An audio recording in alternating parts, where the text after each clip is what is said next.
Alduin's wings, they did darken the sky. His roar, fierce fire, and his scale sharp in size. Men ran and they cowered, and they fought and they died. They burned and they bled as they issued their cries. Dovahkiin, Dovahkiin, nalosin los svarin. Wadain hokul mafera kastuan. Arkvin norok palgran fodnus hon sindrosan. Dovahkiin fahin kogan mudra. We need saviors to free us from Alduin's rage. Heroes on the field of this new war to wage. And if Alduin wins, man is gone from this world, lost in the shadow of the black wings unfurled. But then came the taunts on that terrible day. Steadfast as winter, they entered the fray. And all heard the music of Alduin's doom, the sweet song of Skyrim, sky shattering. Il est prêt à manger tout, on dirait lui. Viens, t'as dit qu'il a. Pourquoi tu refuses?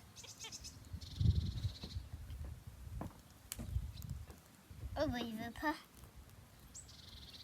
Si tu veux te débrouiller. Gentil. Oui. Donc là j'essaye un petit peu de faire sortir les petits que je garde là. Donc c'est pratiquement que des sauvetages. Celui-ci il a les pattes qui ont un problème. Donc il est content comme ça. Donc on va le laisser. Ça me fait un peu de la peine. Mais bon pour l'instant voilà, je ne veux pas le tuer alors qu'il a l'air bien. Le petit poussin là-bas, donc c'est pas le mien, on me l'a amené. Il était tout froid, tout blessé sur le côté là. Vous voyez, sur le côté de la tête, c'est pas normal. En fait, il a été blessé, je pense, par une autre poule. Un petit peu dans l'œil aussi, mais là, ça commence à cicatriser. Je pense que son œil, ça va aller. Et voilà. Et puis, le troisième, le petit caneton, lui, c'était la fouine. Voilà, la fouine avait mangé ses frères et sœurs. Et lui, l'œuf était cassé. Et puis, en fait, en le mettant 4 jours dans la couveuse, ça a quand même éclos. Donc, voilà. Ils sont plus avec la lampe. Il n'y a que le petit noir là qui est avec la lampe parce qu'il doit avoir 3 jours quoi. Donc là je vais faire de la blanquette donc avec ces carottes là et les girolles. Je vais les nettoyer et ça je vais le couper en petites rondelles fines et je le passe à la cocotte minute. Ensuite en bocaux et après on stérilise. Là j'ai mis 600 g de girolles, 1 kg de viande, j'ai mis un tout petit peu de sauce tomate, j'ai bien mis au moins 1,5 kg je pense de carottes, voire un peu plus. J'ai mis du thym et je crois que c'est tout, du sel, voilà. Et puis là on va fermer ça et laisser cuire à la cocotte minute. Je ne rajoute rien d'autre, pas les oignons, rien. Et pareil pour la crème, hein, bien sûr, tous les laitages. On ne le met pas dans le bocal, on le mettra vraiment à la fin. Là, je vais rajouter un petit peu d'eau d'ailleurs pour couvrir et je ferme le couvercle. Le fait de mettre beaucoup de girolles, beaucoup de carottes, ça augmente la garniture et je trouve que ça pallie au fait qu'il y a moins de viande par rapport à si vous êtes vraiment un viandard, vous mettez vraiment beaucoup de viande. Nous, on en met peu, mais comme il y a beaucoup de girolles, beaucoup de carottes qui ont cuit avec le veau, bah, je trouve que ça manque pas en fait. Et donc ça permet d'économiser beaucoup de viande puisque la viande, c'est une ressource qu'on achète et qu'on ne produit pas. Enfin, en tout cas pour la viande de veau. Donc, et pour l'instant, c'est pas prévu pour tout de suite. Donc ça permet de faire des conserves avec le moins de viande achetée possible. Là, je vais commencer à ramasser les haricots verts. Donc là, j'en ai 2 lignes, une ici, une là, qui sont de part et d'autre des plants de maïs qui ont été très en retard. Ils ont très mal levé, donc à mon avis, ça va pas donner grand chose. Du coup, j'avais ressemé des tournesols, ce que vous voyez là, en deuxième intention, entre guillemets, pour occuper la zone. Donc là, vous voyez que les haricots vont jusqu'au bout. Une fois que j'ai à peu près une poignée comme ça dans la main, et ben là, je vais faire toutes les queues de ce côté et toutes les queues de ce côté. Et ensuite, je mets dans mon panier. Voilà.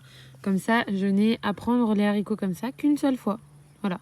Ça va beaucoup plus vite que si vous les mettez tous dans votre panier et qu'ensuite vous les prenez un par un pour couper les queues des deux côtés.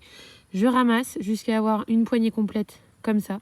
Une fois que je peux plus trop en mettre entre ces deux doigts, et ben je fais toutes ces queues là et toutes ces queues là et ensuite je le pose là-dedans. Autre chose aussi, je prends soin de les mettre tous dans le même sens. Pourquoi ? Parce qu'en fait, quand votre cerveau il est calibré pour couper des queues, et ben au moins s'il manque des queues de couper, et ben il va les voir direct. Si par contre il est calibré pour couper ces embouts là, et ben c'est pareil, il va être calibré. Ça vous permet de moins en oublier. En tout cas, moi, c'est comme ça que je fonctionne. Peut-être que tout le monde n'a pas le même cerveau, mais moi en fait, quand c'est que des queues ici et que je suis concentrée sur les queues de cette forme, j'en oublie pas. Et là de même, ça permet de vraiment être sûr de ne pas en avoir oublié. Et dernière chose aussi, j'essaye de les cueillir à peu près tous à la même taille, hein, quand ils sont bien grands comme ça, pour qu'ils soient à peu près tous au même niveau, vous voyez. Là, les queues arrivent vraiment en haut, et donc du coup, ça permet de ne pas avoir un petit haricot tout rikiki au milieu. Pour la technique que je fais en fait de la poignée, ça va beaucoup plus vite. Donc là, ça y est, ma poignée elle est faite. Et là, hop, je les mets dans mon panier. Ensuite, quand je rentre, je les lave et je les mets sous poche et je les mets dans mon freezer du congélateur là. Enfin, vous savez, j'ai un tout petit congélateur minuscule. Je peux pas congeler mes haricots pour les conserver tout l'hiver. Par contre, je les congèle jusqu'à temps que je vais avoir beaucoup de quantité pour pouvoir faire au moins 5 bocaux à la fois. Puisqu'en fait, mon stérilisateur, je peux en mettre 5 sur un même étage. Donc du coup, j'attends d'en avoir de quoi faire 5 bocaux. Donc là, je vais faire chauffer de l'eau. Et ensuite, je vais les blanchir un petit peu en commençant par ceux-là, vu qu'ils sont un petit peu congelés, pour les faire décongeler. Mais ça va très vite décongeler, hein, quand tu mets dans l'eau bouillante, en quelques secondes, c'est bon. Donc là, c'est aussi l'intérêt, en fait, quand vous les ramassez de directement équeuter, c'est que quand ça rentre à la maison, ils sont nickel, prêts à être transformés. Vous n'avez pas besoin de vous rasseoir, de couper les queues, d'en fait tomber par terre et il faut refaire le ménage. Non, là, tout est prêt. Et du coup, vous avez directement à mettre dans la marmite. Vous faites blanchir et puis après, vous chargez vos bocaux. Alors moi je suis la recette le parfait à la lettre. Donc il faut ébouillanter les haricots verts pendant 5 minutes. Donc là comme ils étaient congelés, ça a un petit peu stoppé l'ébullition. Donc j'attends que ça reprenne. Et dès que l'ébullition a repris, je mets les haricots verts frais et je compte 5 minutes. Pas pour longtemps, quelques secondes encore. Donc là ensuite on les passe à l'eau froide après les 5 minutes et je les ai mis dans les bocaux. Alors c'est mieux de les mettre tout droit, ça fait plus joli. Sauf que là en fait... j'ai une variété de haricots qui est vraiment trop longue et si je les mets tout droit, il n'y a pas les 2 cm du haut de vide qu'il faut, nécessaire. Donc on les a tassés comme on pouvait, ils sont à peu près tous pleins, celui-là pas trop. Vous voyez, il reste 3 cm en haut au lieu de 2. Normalement, ça doit aller jusque là, vous voyez, il manque 2 cm. Et donc du coup, comme on n'en a que 4, on va faire un dernier bocaux de girolles pour remplir au moins un étage du stérilisateur. Alors, du coup, voilà ce que ça donne. On a 4 bocaux de haricots de 1 litre, un tout petit bocal de girolles. C'était vraiment pour compléter l'étage. Si j'en ai fait plus, mais là, on est fatigué, c'est le soir. Donc, on va retourner aux girolles demain matin. On va en ramasser un peu plus. Là, on y a été une demi-heure, le temps que les courgettes cuisent. Donc là, maintenant, on va procéder à la stérilisation. Je vous conseille de noter, en fait, de vous faire des petites fiches à chaque fois que vous faites des conserves pour noter les temps, les saumures, les pourcentages, etc. Donc là, pour les saumures, les haricots, c'est 20%, pour les girolles, c'est 15%. Mais du coup, j'ai fait une seule saumure à 20% pour les deux, quoi. Mais sinon, c'est 15% pour les girolles. Donc là, on va stériliser tout ça pour remplir les bocaux. Pour éviter d'en mettre partout, je vous remontre, j'ai un petit entonnoir comme ça, à large trou. Et du coup, c'est pas mal. Alors, ça marche pas pour tout, hein. Par exemple, quand on fait de la blanquette, en général, ça bloque dedans. Mais pour les petits trucs style girole ou pour la saumure, c'est vraiment parfait. Et c'est un débit beaucoup plus gros, bien sûr, que des petits entonnoirs à petits trous. Alors, dernière petite astuce, pour les accrocher, il y a ça qui est fourni. Personnellement, j'y arrive pas. Alors, je sais pas si c'est que je suis débile, j'ai pas compris.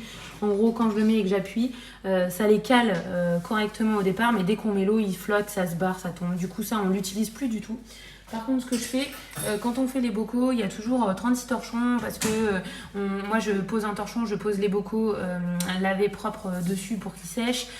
Ensuite, pour bien essuyer le contour, il faut toujours que là où le joint est posé, il faut que ce soit nickel, qu'il n'y ait pas une micro-goutte d'eau, donc il faut vraiment bien essuyer avec un torchon sec. Donc après, je me retrouve toujours avec plein de torchons un peu humides, voilà, vous en avez plein partout. Et donc du coup ce que je fais, je cale avec ces torchons sales dedans. Voilà, comme ça, ça permet, j'en mets un ici par exemple, un là, et puis ça permet que ça bouge pas trop. 2 torchons, ça suffit quand j'en mets que 5 là. Voilà, je fais comme ça. En fait, il faut que quand vous faites ça, il ne faut pas que vous entendiez le verre qui se tape. Il faut que ce soit bien solide parce que quand il va y avoir l'eau qui bout, ça a tendance à les faire beaucoup bouger. Hein. Donc, s'ils se cassent entre eux, vous perdez tout ce qu'il y a dedans. Et puis, si jamais il flotte en haut, du coup, il n'est pas complètement immergé, donc c'est pas terrible non plus.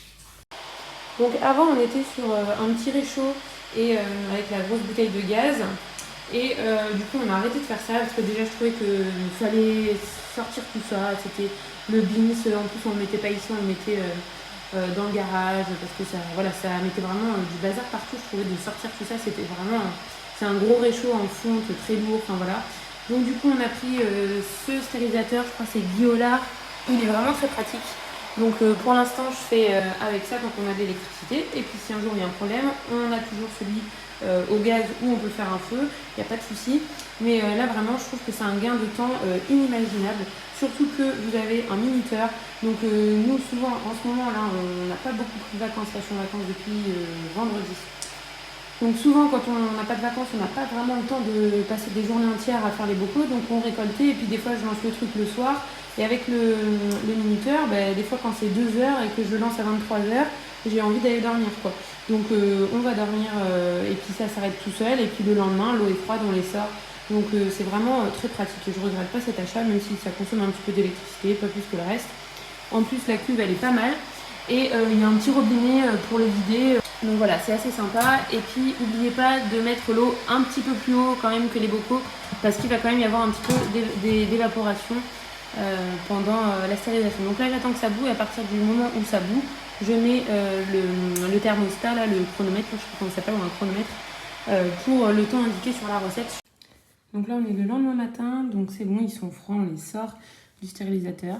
On teste bien, vous ouvrez le bocal et vous vérifiez en fait en tirant bien fort, donc avec vos 2 mains, bon là j'en ai qu'une, vous vérifiez que ça ne s'ouvre pas. Je le fais toujours et pour la première fois, je vais vous montrer, ça a servi à quelque chose puisque celui-ci, voilà, là la stérilisation n'a pas marché. Donc c'est pour ça qu'il faut toujours le faire. Et il y en a même qui laissent carrément la tâche complètement ouverte. En fait, ils le ferment que pendant la stérilisation, mais dans leur étagère, ils le laissent ouvert. Comme ça, si ça s'ouvre, ils captent direct que le plat n'est pas bon. Donc, du coup, celui-ci, on va le manger rapidement. Je vais le mettre au frigo. Toujours ce que c'est et la date. Parce que nous, en plus, on entrepose pour l'instant dans la cave. Donc dans la cave, il fait sombre. Donc vous voyez pas forcément bien ce qu'il y a à l'intérieur. Donc il faut au moins voir. En plus, nous, on l'écrit en blanc. Donc ça se voit bien. Voilà. Bon, le mildiou, ça continue. Même dans la serre. De toute façon, il fait très froid. Là, j'ai ressorti encore ma veste. Il fait 22 degrés dans la serre. Dans la serre. Sachant qu'il fait toujours un petit peu plus chaud dans la serre. Alors, heureusement, malgré tout ce mildiou, il y a quand même quelques tomates qui commencent à mûrir. Hein. Vous voyez, là, il y en a derrière, il y en a là. Il y en a aussi là-bas. Donc voilà, ça commence à mûrir. Je pense que je vais quand même en perdre, hein, c'est sûr. Mais bon, au moins, j'en aurais mangé une petite cagette, quoi. Là, on en a accueilli une quinzaine déjà. Et puis là, j'en vois bien une quinzaine de rouges. Donc on va pouvoir quand même en manger un tout petit peu parce que je sais qu'il y en a qui n'ont même pas pu en manger. Ils ont dû arracher tous leurs pieds directement. En tout cas, voilà, là ça commence à mûrir. Dans la serre, j'enlève quotidiennement les petites feuilles sèches que je vois. Par contre, dehors, j'ai abandonné. Ça me prend trop de temps. Elles sont très très loin d'être mûres. Là, je veux vraiment sauver celles qui sont dans la serre. Tant pis si j'ai une récolte moins abondante. On n'a pas le temps en ce moment. En ce moment, on est très très concentré sur la partie élevage. Cette année, on a un petit peu mis de côté le jardin. Mais sinon, ouais, voilà, le jardin, j'ai pas pu consacrer autant de temps que je l'aurais voulu. mais on a quand même augmenté la surface du jardin par rapport aux autres années. On a planté pas mal de choses, ça va, je trouve, pour quelque chose qui nous a pris pas trop de temps. Ça reste honorable.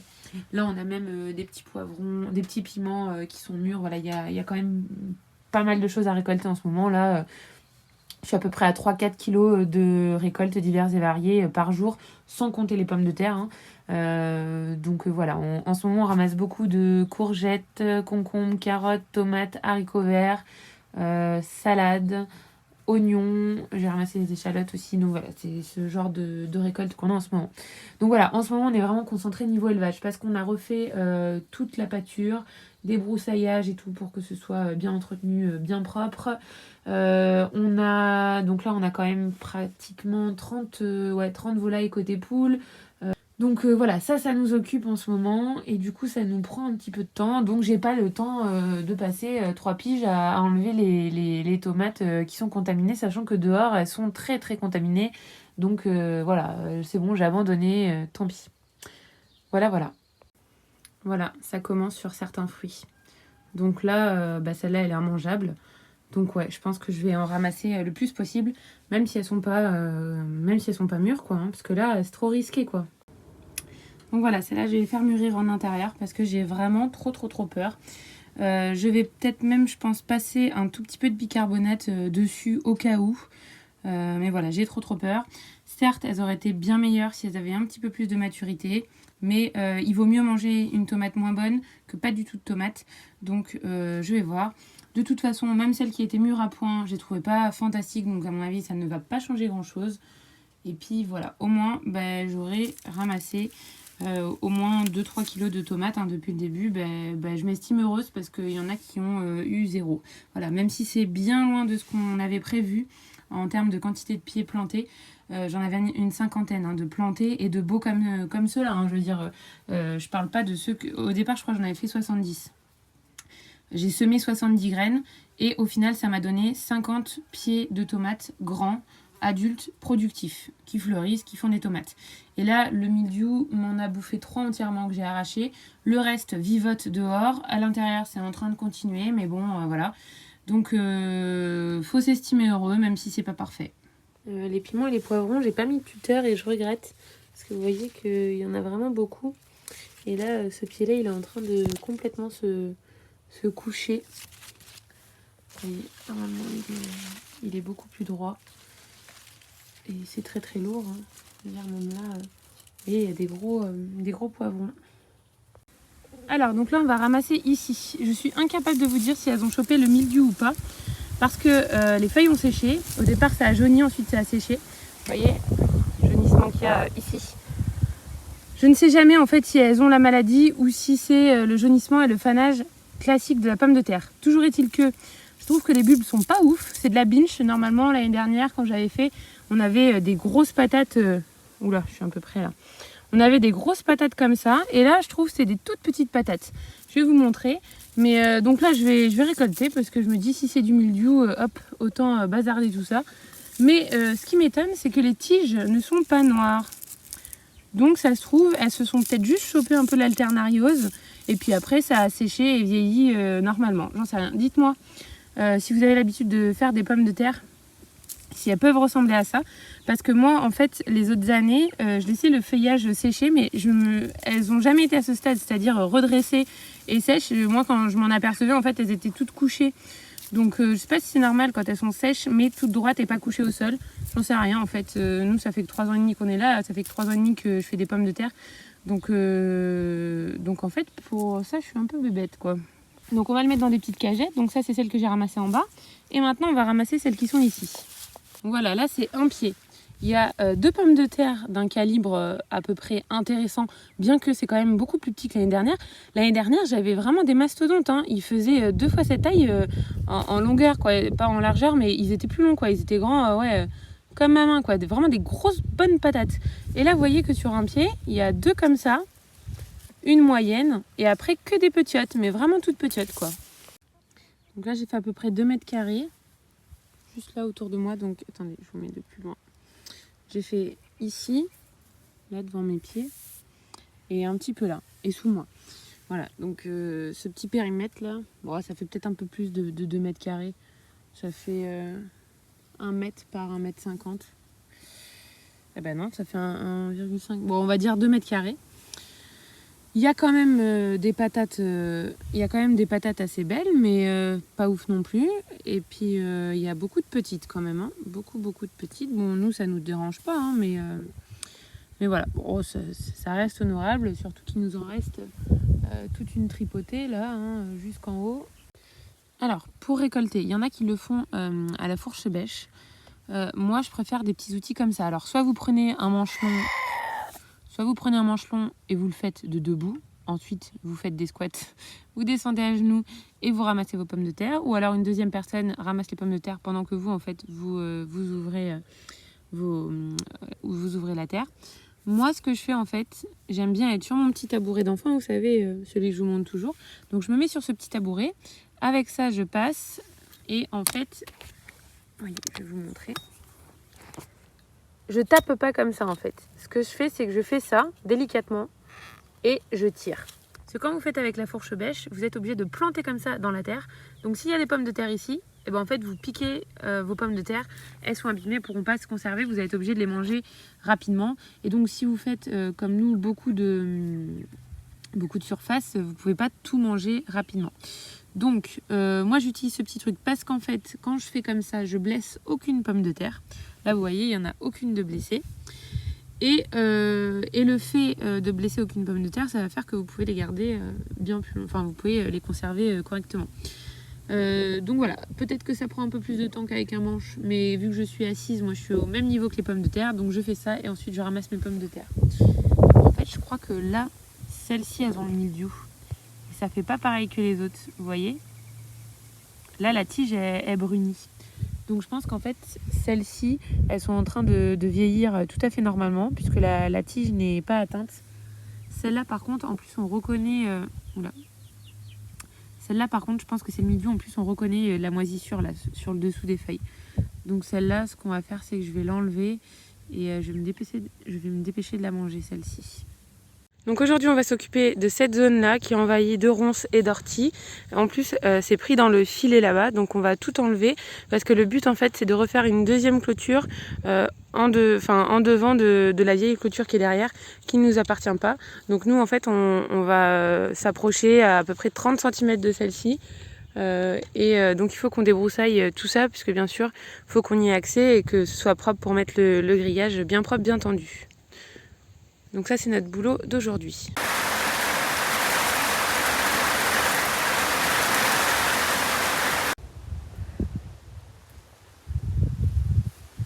Donc là ce qu'il nous reste à faire c'est donc rajouter tous les isolateurs et couper tous les poteaux à la même taille en fait au-dessus de l'isolateur pour avoir juste une unité visuelle, bon sachant que c'est pas à la mort hein, si c'est pas parfait, mais bon on aime les petits détails et donc c'est vrai que voir des piquets plus haut que les autres c'est pas toujours terrible. Alors là c'est des piquets en sapin qu'on a pris parce que on a un monsieur qui en vend à côté de chez nous, vraiment pas cher, je crois c'est 1,50 le piquet d'1,80 m. Donc voilà, ça vaut le coup. Sinon, on en avait fait faire dans notre forêt en châtaignier, mais en fait ils sont comme ça en fait, vous voyez, ils sont fendus et tout, donc c'est moins joli.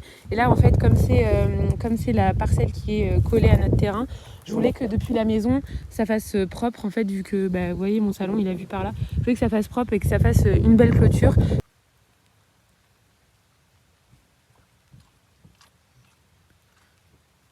Donc les ronces, j'ai quand même remarqué qu'elles les mangent quand même une fois que c'est coupé, hein. Parce que là, je veux dire, c'est la première fois que je les vois manger les ronces, alors qu'avant c'était un gros buisson, elles venaient pas le manger, hein. Donc je pense qu'il y a quand même besoin d'une petite intervention, un petit coup de débroussailleuse ou de faux. Là on l'a fait à la faux et à la débroussailleuse. À la faux pour dégrossir et à la débroussailleuse pour bien couper à ras. Et là elle le mange quoi. Alors ça nous a vraiment bien aidé de le faire avec l'enfonce-pieu et la tarière. Donc l'enfonce-pieu, c'est un enfonce-pieu de 13,5 kg et je trouve que c'est pas mal parce que vu qu'il est très très lourd, ça enfonce vraiment rapidement les poteaux. Par contre, faut quand même être assez musclé pour les enfoncer. Moi, j'y arrive pas quoi. Voilà, mais lui du coup ça allait assez vite. Du coup on a gagné vraiment beaucoup de temps sur l'enfoncement des poteaux, puisque avant en fait on prenait un escabeau et donc lui il faisait le pré-trou avec la barre à mine. Déjà c'était assez fatigant parce qu'une fois qu'il l'avait bien enfoncé avec la masse, et ben en fait pour la retirer il fallait mettre de la force, et puis ensuite il montait sur l'escabeau avec la masse et il tapait sur le poteau, et moi j'étais obligée de tenir le poteau en bas, et ça nous prenait beaucoup de temps, on allait beaucoup moins rapidement, alors que là en fait moi je place le poteau, il fait son petit trou vite fait avec la tarière, et ensuite je le tiens un coup et après c'est bon quoi. C'est vraiment beaucoup plus rapide. Donc là on a fait une trentaine de poteaux en une demi-journée hier, et là cet après-midi il a fait, enfin tout ce matin il a fait que pleuvoir, cet après-midi à chaque fois que l'averse se calmait on a accroché un petit peu de grillage, et là on vient de finir. Donc là il y a un peu plus de 100 mètres de grillage, puisqu'en fait le rouleau est fini, il manque un tout petit bout, mais on a presque fini. Donc on va dire 100 mètres de clôture. On a tendu avec, je sais pas comment ça s'appelle, là, un espèce de bras qui fait levier. Je vous montrerai tout à l'heure, ça se pose... Quoi ? Non, ça s'appelle pas un tendeur, ça s'appelle un Springer, spray, je sais pas quoi là. Un truc, un nom anglais. Hein ? Et donc du coup ça fait un truc comme ça, et puis vous tirez et ça tire sur le fil. Donc moi je faisais ça, et lui ensuite il mettait un cavalier. Alors je précise que ça c'est ce qu'on a fait, mais c'est pas ce qu'il faut faire hein. Sur le Discord il y a Tom qui nous a dit que en gros tous les cavaliers que vous mettez sur les piquets intermédiaires, et ben en fait ils sont pas censés pincer le fil, pour que quand il y a un animal qui fonce là-dedans, et ben du coup ça, il y a une certaine souplesse en fait. Et nous en fait c'était très compliqué parce que les poteaux sont pas alignés, on a été obligé de suivre l'ancienne clôture de mon oncle, et puis aussi de suivre les limites du terrain quoi. Donc en fait c'est pas une droite toute droite, donc si on avait tendu du piquet là-bas jusque là-bas, et ben ça aurait pas du tout été comme il faut. Et puis le terrain a quand même ses petites irrégularités. Donc on a fait sur chaque poteau, on a tendu et on a rajouté un petit cavalier. Voilà, donc bon, il y a des endroits où c'est bien fait, d'autres pas terribles. Deuxième chose, apparemment en fait, vous voyez, là le petit zigouigoui qui est au milieu, et ben quand vous tirez très très fort pour que ce soit bien tendu, on est censé plus le voir. Or là il y est encore un petit peu, il y est beaucoup moins quand même, mais il y est encore un petit peu. J'ai essayé de tendre tout à l'heure au bout vraiment pour que ce soit bien plat, et en fait ça a pété. Donc du coup c'est pour ça que j'ai eu peur. J'ai un peu moins tendu, c'est pas grave s'il est pas... Je veux dire, on n'a pas besoin non plus de faire une clôture parfaite. Sachant qu'en plus, là, vu que mon oncle ne s'occupe vraiment pas de ces bordures, vous voyez que là, c'est totalement envahi de ronces. Et voilà, c'est vraiment la haie champêtre. Hein, donc, il y a des ronces, il y a des sureaux, il y a plein de choses. Donc, du coup, ça va être très vite envahi. Donc, je m'étais dit que entre les deux clôtures, ça se fera pas trop manger ni par les moutons, ni par les petits veaux. Donc là, je balancerai des noyaux de trucs. Je vais vous montrer ce que j'ai déjà gardé soit pour notre consommation à nous, soit comme fourrage pour les animaux. Mais en tout cas, je vais balancer des trucs ici parce que de toute façon, ça sera envahi. De toute façon, je sais qu'il ne va pas s'en occuper. Donc de notre côté, voilà, j'ai pas envie que ce soit la galère. Donc on va planter des trucs ici. L'idée, c'est que ça revienne vite fait un petit peu passer dans le grillage. Donc en fait, on verra même plus ni le grillage ni les poteaux. Donc ça fera une double haie défensive en fait. Le grillage va vraiment empêcher les animaux de passer au début. Mais après, en fait, ça sera une haie impénétrable pour les moutons et le bétail. Et donc l'idée c'est qu'ensuite on n'ait plus besoin d'électricité, parce que là on va quand même mettre des... Comment ça s'appelle le truc que mon père il a acheté là ? Voilà, là on va quand même mettre des isolateurs ici qui redépassent comme ça pour la jument, parce que la jument elle a tendance à se frotter sur les poteaux, et j'ai pas envie qu'ils s'abîment le grillage, donc on va mettre des isolateurs ici. L'idée c'est qu'en fait à terme on n'ait même plus besoin de mettre l'électricité, puisqu'en fait ils auront même pas l'idée d'avancer vu qu'il y aura la haie. Et puis pour faire un petit peu plus propre quand même, je pense qu'une fois par an on passera toute la clôture au taille-haie à une certaine distance quoi, pour que ça fasse propre. Donc qu'est-ce que j'ai laissé, qu'est-ce que j'ai taillé? Donc ici on a du frêne, vous voyez. C'est la même chose que le grand arbre que vous voyez là. Donc celui-ci n'a jamais été taillé en trogne, hein. C'était vraiment plutôt un arbre pour faire joli, ou éventuellement peut-être pour bloquer les vents, parce qu'en fait avant ici il y avait des arbres partout comme ceux que vous voyez là. Il y en a beaucoup qui sont tombés pendant la tempête de 99. Ça c'est des arbres centenaires, hein. Donc au fur et à mesure ça épure, hein. Il tombe et il en reste de moins en moins. Mais donc du coup celui-ci, l'idée ça va être de le tailler en trogne pour que il serve de fourrage aux animaux en fait. Et puis à la limite même qu'ils peuvent venir se servir ici tout ce qui dépasse, vu que le tronc est derrière, tout ce qui dépasse, ils vont pouvoir le brouter. Ensuite, j'ai laissé aussi tous les sureaux parce que moi, je me sers des baies. J'ai vu que les moutons aussi, ils mangeaient les baies de sureau. Donc là, pareil, j'ai laissé ce sureau. Donc en fait, ça, c'est la clôture de mon oncle, mais chez moi, ça va un petit peu par là. Donc tant mieux, comme ça, sur toute cette bande-là, on pourra planter des trucs. Ça, c'est un sureau qui est très très vieux, donc il est déjà en production depuis longtemps. Hein. Et vous voyez qu'il y a pas mal de baies. Bon, cette année, un petit peu moins. Je trouve que d'habitude, les grappes sont un peu plus fournies. Mais bon, il y a quand même de quoi faire pas mal de sirop.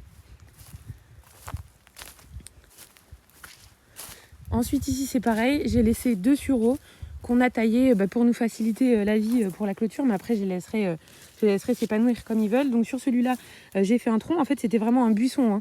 Ici, c'était tout envahi. Donc là, j'ai fait un tronc. Ça fait quand même un petit arbre. Et puis là, je l'ai fait partir en plusieurs troncs. Et donc, du coup, ici, il y avait vraiment plein de ronces. Hein. Vous voyez, de toute façon, tout ce qu'on a coupé là. Hein. Tout ça, c'était vraiment tout envahi. Donc, en plus, j'ai été vraiment bête parce que comme on n'avait pas encore eu le temps de finir la clôture. J'avais mis tous les filets le long, sans l'électricité, hein, mais je les avais plaqués pour que les moutons ne puissent pas pousser. Après, derrière, ils avaient le fil barbelé. Mais déjà, j'aime pas trop qu'ils se prennent dans le barbelé parce qu'avec leur laine, voilà, ça en arrache plein. Et en plus, ils pouvaient passer dessous. Donc, j'avais mis les filets partout. Mais comme on était occupé ailleurs, on s'en était vraiment pas occupé. Et du coup, les ronces, les orties et tout ont poussé dans le filet. Alors, je vous dis pas pour défaire ça la galère. Donc, vous savez, ceux qui ont déjà eu des filets à moutons, que déjà, rien que de les replier correctement sans faire de nœuds, c'est vraiment une vraie galère. Mais alors là, imaginez que les filets soient couchés dans un nid de ronces et d'orties. C'était vraiment une galère pas possible. On pouvait même pas y aller avec les gros moyens. Donc, ce qu'on a fait, en fait, c'est que Adèle a dégrossi avec la faux. Ensuite, on a passé à tour de rôle, parce que moi j'avais un petit peu mal au dos, on a passé la débroussailleuse avec une lame, hein, pas avec le fil. Il faut vraiment, là pour les ronces, faut une grosse lame, parce que c'est des gros tronçons, hein. Je vais vous montrer le diamètre qu'on peut avoir. Vous voyez, c'est vraiment des très gros diamètres. Et donc ensuite, une fois que c'était vraiment dégrossi et qu'on pouvait être un peu plus proche des filets, et ben là moi, avec le sécateur, j'ai dû tout faire. Ça nous a pris un temps fou, mais en fait pas tant que ça. On a mis une matinée, on a mis pour faire ça. Et donc une fois que tout était débroussaillé nickel au pied, on a pu mettre les piquets et mettre la clôture. Et franchement, ça va, ça s'est fait une journée et demie à deux. Je pensais vraiment qu'on en aurait eu pour plus longtemps.